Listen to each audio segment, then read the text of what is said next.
Hey people, it's me again. So 2 weeks ago I filmed a little scene by only using my $50 softbox, and this time I wanted to push it even further and only use natural lights, so no softboxes, no additional lights, no practicals, and yeah, let's see how I did it. So in the beginning I was basically just experimenting a little bit with the camera angles and quickly realized that I had to stand right in front of the window to get enough output. I turned my body slightly away from the light source to get some shadow on my left side of my face. And as you can see, looking straight ahead will kill all the shadows. I mean, you can go for this look if you want and if it fits your project, but I prefer to have at least some small amount of contrast on my face. And if you have blinds or curtains at home, try to use them as a tool to shape your light. It's a cheap alternative and also a great way to learn how to light on a budget.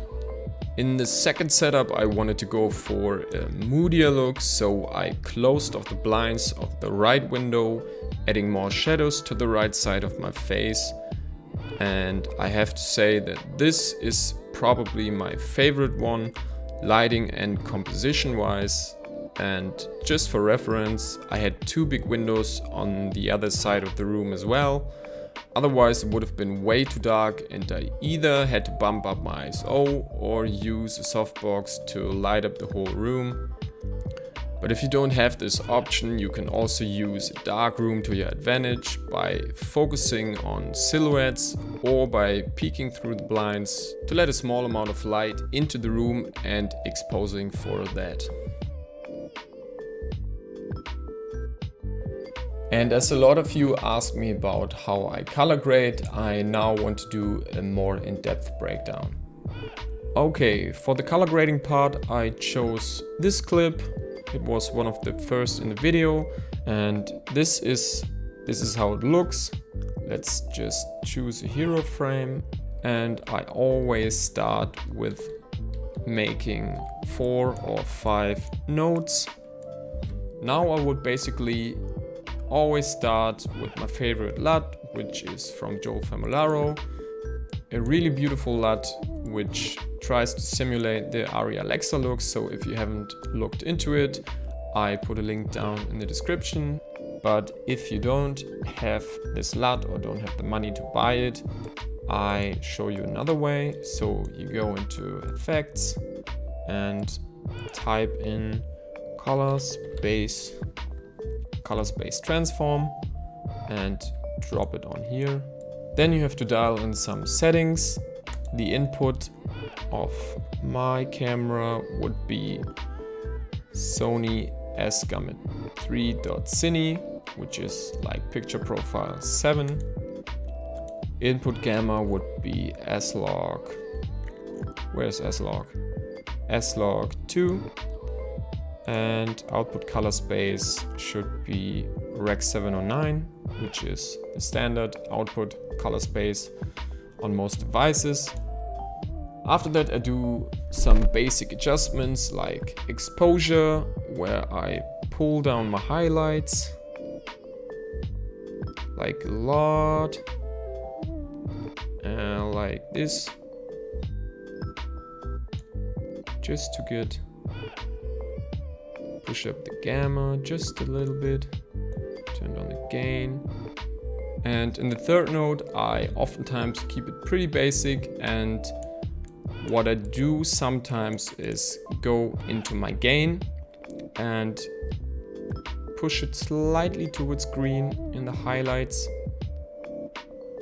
And you can also push it slightly towards blue, which looks good and gives you a teal and orange look, but most of the time I tend to go towards green. That's your basic look.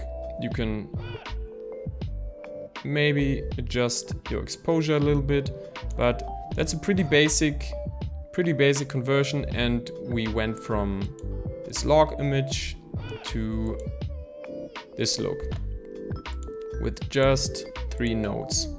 So log image, Rec 709 conversion, just some exposure adjustments, which are maybe a little bit too much. And now you can push in some highlights. What you can also do if you want to retain some of your skin tones, you could also like go into your qualifier settings and qualify your skin. Just click on your skin